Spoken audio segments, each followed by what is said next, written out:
It's time for the April release roundup. So what I do is I take 12 to 15 titles that I find interesting in the SFF space, typically, sometimes. If something outside of the genre is big enough, I bring it in, but typically it's science fiction fantasy, and I discuss what I've seen in reviews around BookTube, and down below in the description there are timestamps for the books, a Goodreads shelf so you can go see synopses, because I will not be covering synopses in this video. It's mostly going to be tropes, writing style, things people liked, didn't like, that type of amalgamation of things, and I will have links to every video that I used in compiling all of this data, and I will try also to shout out the small creators that have made these standalone reviews, because they are the MVPs. And standalone reviews, as we all know, do not perform as well with the algorithm. The algorithm does not like standalone reviews, so this is another opportunity to shout those out as well. So with all of that housekeeping out of the way, let's get into it. We're going to do what I did last month and alternate between lots of ratings and very few ratings, because I also love using these videos to show myself and you guys some of the underhyped gems that are existing in the community. So, starting off though, by a landslide, the most rated book is The Sea of Tranquility. And I think part of that is that this author is very famous, at least has written another literary sci-fi, Station 11, that has an HBO, I think, adaptation. And I think this is their third work that has been popularized. I actually don't know how many works this author's made. But this is literary sci-fi, and it's a pandemic fiction. And what I got from a lot of these reviews is that it would be in the same genre category as How High We Go in the Dark, which is one that I talked about in an earlier video this year and have read myself. And I will have linked down below a wide range of reviews. I have people who love this, I have people who think this was really great, nothing like favorite of all time level, but really enjoyable, and people who are just like, this is fine. That is the range that I have seen.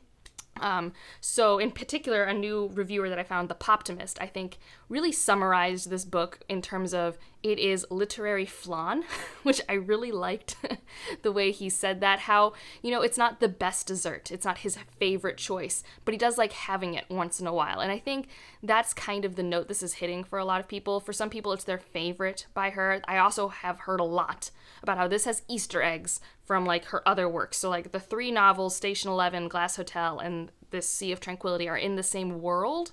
And so there are Easter eggs of characters and moments. And some people think, well, it would be better if you read the other 2 first. But other people are like, no, this is a standalone in its own right. You decide what to do. I think for me, I still don't know if I will read a book by this author, because I don't know if she does what I like with literary sci-fi. Like, it seems like the questions and themes she's asking are not ones that are new to me, and that's actually something I saw in Fraser Simmons' review, where it's like, if this is your first sci-fi novel covering the themes in this book, it's probably going to be way more groundbreaking than if you've been reading sci-fi for years, which I have been. It's like, well, yeah, it's an interesting question. I know it's an interesting question because so many people have been talking about it, so you have to do something pretty different for me to care about it.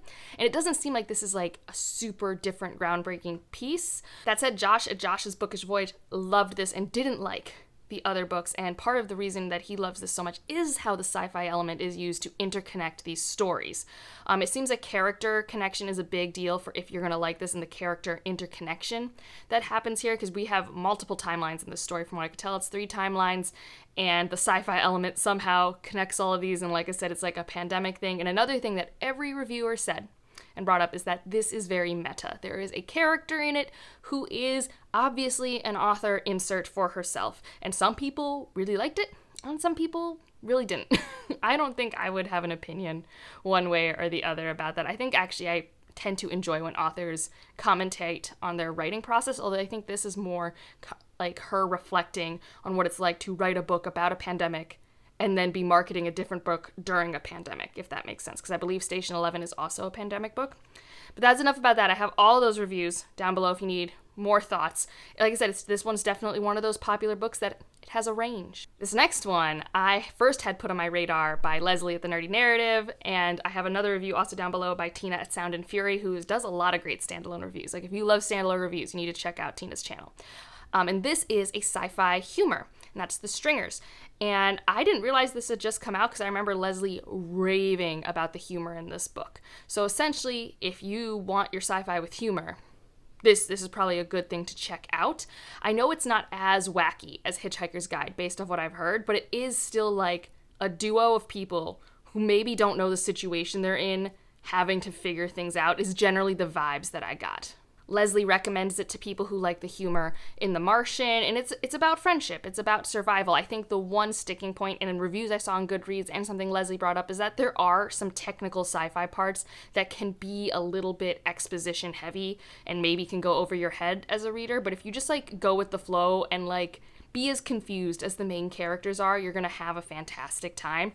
I don't know what the plot of this is, but also Tina was comparing it to like Hot Fuzz and Shaun of the Dead, and I love those movies and like the vibes of them. So based off what they're saying, I don't read a lot of humor things, but this is now way higher on my list. I know people in my Discord have read it recently and have really enjoyed this one, so this is a hidden gem. This only has, as I like wrote it down on my sheet, like 80 ratings. So I don't know. I think this is a hidden gem. It's not like the first thing this author's written. It's not a debut. It looks really cool, so I might have to check this out. This next one's a personal favorite. I actually just bought myself a copy, and that's Kaikeyi. I also have other reviews listed down below. Brandy with Books and Brandy. I love her channel. She has more of a spoiler review, though. So, like, watch her review if you want to, like, discuss it with someone who's read it, or if you don't care about spoilers. But I have a bunch of reviews down below. But yeah, this is a fantasy, mythological retelling genre. Like, it's very much in the same genre, I think, as Circe. I don't think it's the same type of book as Circe. Circe is definitely more slice of life, and definitely, I think, based off what I know about Greek mythology, twists a lot of the myths more. Now, people would argue this too because of how it changes things in the Ramayana, but I really loved reading the author's note at the beginning of Kaikeyi once I got my copy to figure out what was changed, which source that she used as her as her foundational part of it. And so the premise of this, though, is you have a vilified queen. I don't want to say too much more of that like I do in my review. And you're basically following her story from a 12-year-old woman to a mother. And what has she done in this kingdom where she becomes queen? How do we lead up to this pivotal moment in the Ramayana? And yeah, you watch her form relationships with people. And I think it's the relationships that make me love this. Kaikeyi and the relationships are what I really enjoy about it. Like, the entire magic system is based about interconnections and bonds with other individuals. So those are things I really loved about it. I know some people who didn't love this as much had issues with the pacing. I don't think it's really slice of life, but it's definitely more of that, I don't know how to say it. It's not a lot of plots happening as you go through day-to-day moments and get to the political tensions that tend to happen when you are focusing on monarchs in your fantasy, if that makes sense. But I thought it actually really had explosive action moments, and I really liked how all the acts played out. I was always captivated, and I found it very cozy. This gave me cozy fantasy, I'm hearing a story vibes, and I loved it. So if any of those things are in your buzzword box, I'd pick it up, especially if you just want a dash of, like, we are kicking the patriarchy down, because that is Kaikeyi's MO, and I really like it. So, fantastic new release. I'm so excited. It was a Book of the Month book. I really hope this finds it into the hands of people who will love it. And next up, we have The Bladed Faith, which was first put on my radar at Rogers Reads, who I mentioned last month for a different review, and he's hysterical.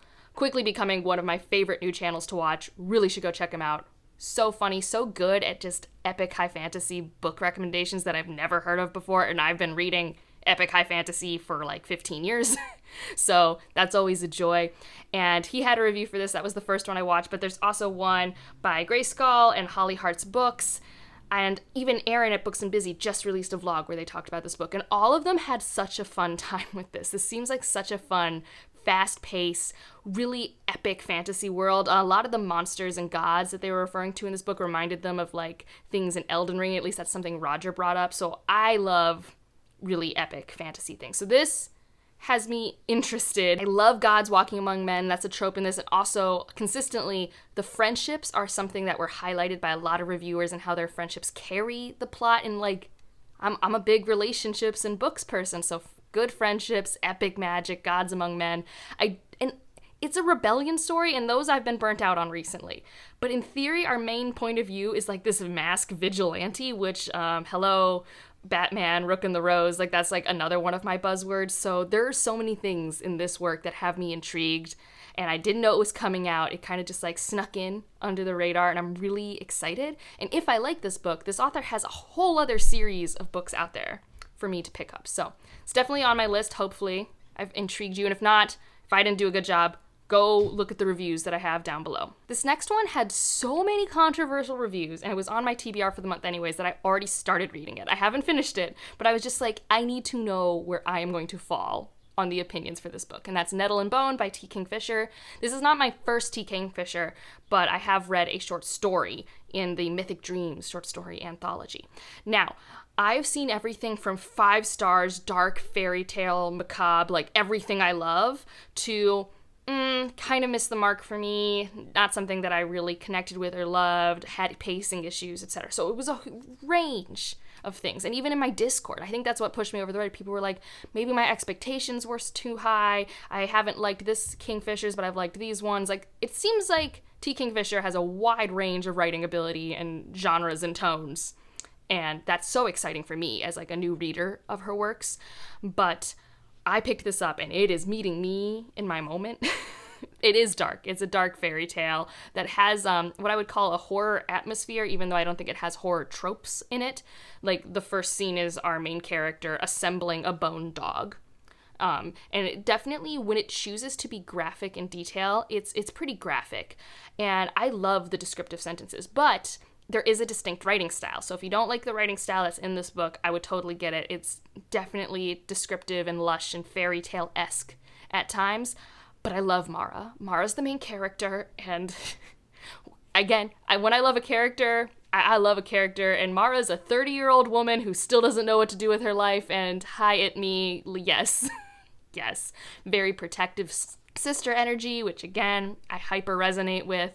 And so it's a classic fairy tale premise with a completely imaginative world and setup. Like, when we're meeting Mara, she's completing these tasks for essentially this witch to get a thing to help her defeat an evil prince.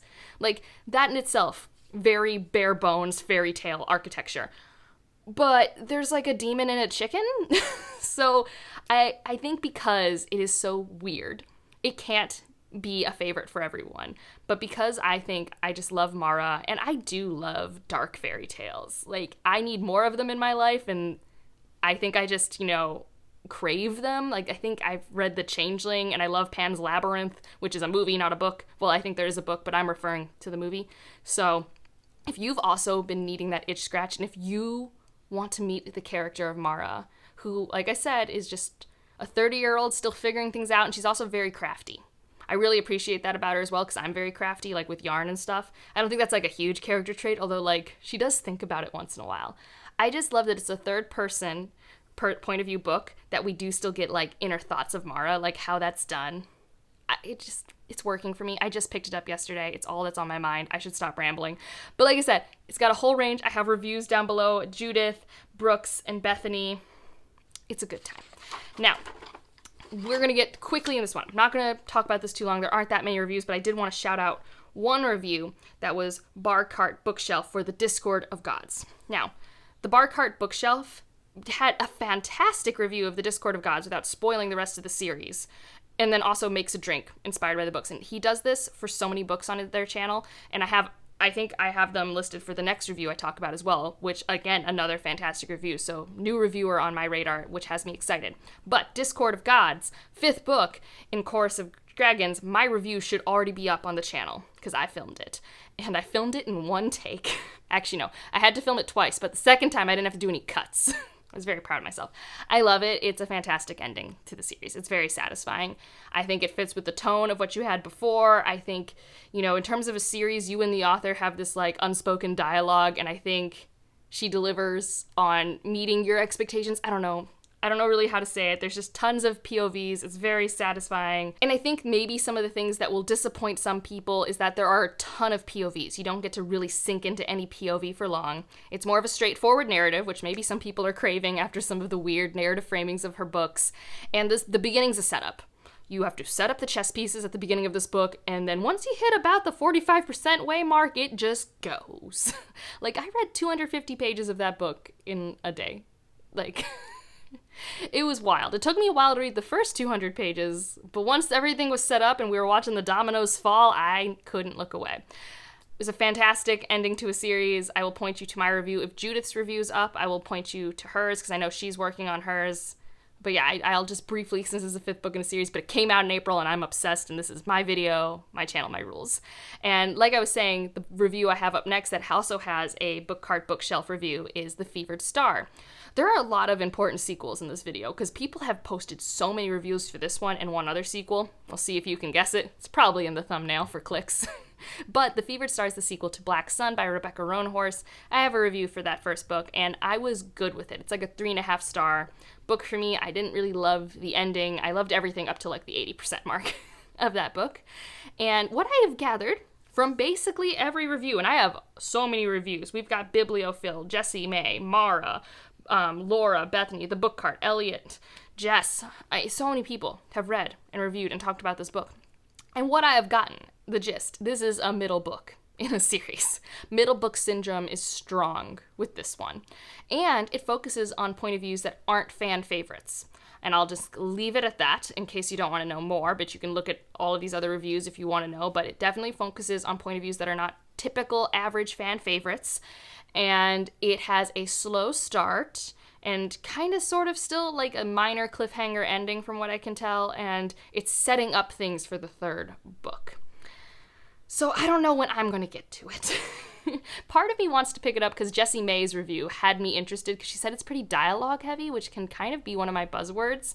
And she loved the ending of the first book so much in comparison to me. So sometimes Jessie May and I have like the exact same taste, and sometimes we're the exact opposite. So I'm wondering if I'll have a better time with it. But then some people who are like diehard fans didn't love it as much. I know Mara really liked it and like kind of predicted she would like it more than the average person. So in general, though, the average consensus is that this book has middle book syndrome. So do with that as you will. We are now going to get into a short story collection that I have been interested in, and that's The Memory Librarian by Janelle Monae and 5 other authors.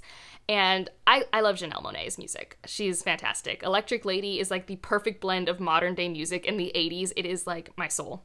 And so this takes place in the world in which her at least 3 albums are in. I know 3 of her albums are in this world. And she worked with other SFF authors to write these short stories within that world. And I have 2 fantastic reviews of these books, of this book down below. Matthew Reed's, I guess, and Rambling why can't I read that word? Rambling Raconteur? Excuse my handwriting. But they did a great job of getting me so excited to pick up this collection. And also I heard from Judith that Janelle Monae actually does the audiobook, which has me really interested because I love when she does like the spoken word stuff on her albums. But essentially we just have lots of themes of community, time, memory. It's thrilling while maintaining hope in this dystopian atmosphere where if you are different, you are othered, which is a classic thing in sci-fi, but it's just in her world with, you know, the whole dirty computer vibe and things like that. And I'm curious about it. I'm even more interested because it's only 5 stories. 2 of them are 80 pages, so they're pretty long. But I'm curious, and like, she worked with some really good SFF authors that like I've read in other anthologies, which most people wouldn't know, but I love that she's using her name to work with other authors in Afrofuturism space to make this fantastic Afrofuturism collection. Like, it looks so cool. And like at the bookstore, it is a stunning white cover. So as a book collector, I am eager to move so I can buy it and not move with it to the next place. And the second sequel that has had so many reviews, like again, so many people have talked about it, so I felt like I had to update people on how's the series doing, because it's very popular in BookTube. Like, that's kind of the gist of this video, right? It's like, what's the buzz? And it's The Hunger of the Gods, so you're probably not surprised. The second book in John Gwynne's newest series. And yeah, we got reviews from Elliot, Daniel Greed, SSF 180, Philip Chase, Petrick, Kays, and some reviews, I'll try and mark them down below, do not spoil the first book. And some do claim at the beginning that they will, talk about some plot points in the first book. So depending on who you are, be careful. I didn't get to watch the ones like SFF 180. I couldn't watch his because I kind of want to read the first book, and I haven't yet, and he said there would be spoilers for the first book. But I still have his review down below because I think he's a fantastic reviewer. And so, Hunger of the Gods, how did it do? And this seems to be a book that people liked as much as the first book. I know Elliot didn't like it as much as the first book, but in general, people have had a good time and enjoyed that there were 2 new perspectives added and the trajectory of the perspectives that already exist. All I know is that everyone likes this mother warrior character, which if you want a book with a mother warrior, that seems like a fantastic time. It is Viking-inspired fantasy, and it's definitely what I got from a lot of reviews, Philip Chase and Daniel Green, is this will scratch traditional fantasy trope itches. Like if you have been craving that part of fantasy genre, but with some modern trappings, this is a really great work for that. You know, if you've really missed reading Tolkien or Guy Gavriel Kay, stuff like that. Like, I'm not saying the writing is at that level, but in terms of your heroic adventure journey sort of thing, I think is generally what I got from this, which is not always my buzzwords. And everyone was actually talking about the character development and the writing and how it's even better in this book, which I've only read Malice by John Gwynne. I had a rough time with it. And so I do think my next John Gwynne would be The Shadow of the Gods. Because also it is about ancient magic waking up, which is one of my favorite tropes. So I think I'm going to try that, where he's become a more seasoned writer instead of trying to continue on with the Banished Lands series. I can't remember what it's called now. Faithful and the Fallen. Just because I had a rough time with his debut, which was a debut, and I don't want to hold that against him, especially with all of these rave reviews from people who I know like things like Malazan, Book of the Fallen and stuff like that. So if you want found family, high stakes, adventure, classic fantasy, this continues to be a series that people are really enjoying. Up next, we have The Blood Trials, which is a sci fantasy. This was first put on my radar by Bethany at Beautifully Bookish Bethany. And I also have 2 reviews, one from Neeks and one from Miss WOC Reader, which they all were amazing reviews. I mean, Neeks is sometimes a little more spoilery because it's like a vlog. So if you want to discuss it spoilery with someone, highly recommend checking out that vlog. I had to skim because I have this book on my shelf, like behind me, and I really want to read it. So this is something that was said to be good for fans of Red Rising. It has one of those like intense military academies with blood trials. Consistently, everyone was like, there is so much violence and it is gory, and I wasn't quite prepared for that level. And it's adult. I think based off the cover and how it can be similar to other YA covers, people think this is YA. I mean, I've only read the first page. This is an adult going through some adult problems. I think it's kind of has a murder mystery like start to it, where she's trying to figure out what happened to a family member and she has to hide things about herself. One thing that was brought up in a ton of reviews, both positively and negatively, were the heavy themes of racism and how they were handled and whether or not they even as readers really wanted it in the story. So like the reviews I've already mentioned generally liked that, but I know Laura at A Book Circus didn't dislike it, but it was definitely a detractor for her and her reading enjoyment. I'm excited to pick this up. I really, really hope it does scratch that like Red Rising itch, because I haven't like read a fast-paced, plot twisty sci-fi book in a long time, and the fact that it's sci-fantasy is really interesting to me. Next up is the young adult on this list. We don't have as many this month that caught my eye, and that's An Arrow to the Moon, which is a Romeo and Juliet retelling, but it also has a Chinese mythology, which I forgot the name, so I will have it on the screen. And it is set in contemporary day, and I have 2 reviews. Allie has her vlog, and it was fantastic as always. And then I have a different review that is all written captions, but like really great vibes. Like I actually really liked how that review was filmed and constructed. Because it was odd, because it was a BookTube video where no one was talking, but I was very calm and I liked it and I could speed it up and just read it. I don't know. Anyways, that's a different thing. This is contemporary. You have these 2 characters who are both from immigrant families, so they're first generation, and so there's a lot of themes of generational trauma and family problems, but also with the trappings of a forbidden romance story, typical to Romeo and Juliet. Apparently there are a ton of fun Easter eggs to Romeo and Juliet, like retellings, like Romeo plus Juliet with Leonardo DiCaprio, if you grew up watching that, which I did, is apparently like the fish scene is in there. So yeah, it seems like it's really enjoyable, and like for both of these reviewers, it hit them pretty well. I know with Allie, she was hesitant at the beginning, but came around on it and then ended up giving it 4.5 stars. And the other one got to interview the author, so there's an author interview out there as well, and said you might require tissues by the end of this book. So I think it's a good representation of teen angst and forbidden romance. So if those are tropes that you are still good with and still want in your life once in a while, this might be a good contender to pick up. Last minute addition that I wasn't having in this video, but then Jocelyn was like, Angela, I want to read this with you, and then I realized it came out in April, so I'm like, well, I guess if I'm going to look into this book, it should be on this video, and that is Saint Death's Daughter by C.S. Cooney. And I have Lena's review down below, and I have Bright and Bookish down below, and they both were very like, I think I liked this book. I'm actually very interested in it. So this is kind of, again, one of those whimsical, dark, macabre type fantasy. This is very dense in its writing style and world building from what I heard from both of them. So it's lyrical and detailed, and a lot is packed into an already pretty long book in terms of world building. And then specifically with the world building execution, it seems to be this nested style where something will be mentioned about the world building, and then we're going to go on this tangent to discuss that in more detail. And it doesn't necessarily further the plot in the moment, but you're going to get that information. So if that type of execution, that exposition is not for you, maybe pass on this. But I heard after about the 20% mark, it really picked up for at least Bright and Bookish. There was a plot thing that happened that really then carried her through for the rest of the story. And it just seems to be like one of those weird things that I want to try out. I don't even actually remember much about the plot points that they discussed about, because synopses are not things that grab me when I'm listening to reviews about books. But just the way the world building execution is described and its atmosphere, and how I'm kind of in a dark fantasy whimsical moment, I'm curious about it. And it's the first in an adult series, and I kind of really like the cover. And I believe this author is the partner to Carlos Hernandez, who I really like as an author. So I'm curious about it. So we'll see if and when I pick this up, but definitely check out those reviews. Lena's amazing.